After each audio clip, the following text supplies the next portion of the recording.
may have been in close contact with this health worker. That may include people sitting close to them on the flight. Now, people sitting any great distance from them on the aeroplane will be at no risk whatsoever. You have to come into direct contact with them, even if they were showing symptoms, and even that we're not certain of.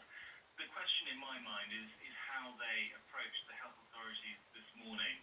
Was that by phone, in which case any health worker approaching them to take them to hospital to the infectious diseases unit would have been prepared with proper protective equipment and so on, or did they just walk into A&E and say, I think I might have Ebola, which of course then puts any health worker who had contact with them in those early stages potentially at risk? These are questions I'm sure we'll hear at the news conference later this evening.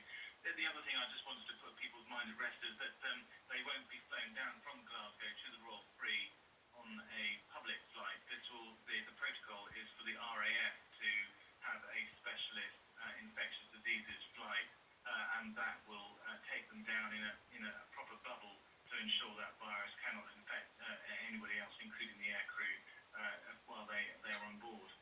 Thomas, thank you for the moment. Stay with us. I just want to go through the statement that we have had from NHS Scotland. They put out a statement saying, NHS Scotland infectious diseases procedures have now been put into effect, and the patient has been isolated and is receiving treatment in the Specialist Brownlee Unit for Infectious Diseases on the Galt Naval Hospital campus. The patient is a healthcare worker who was helping to combat the disease in West Africa. They returned to Scotland from Sierra Leone late last night via Casablanca and London Heathrow, arriving into Glasgow Airport on a British Airways flight at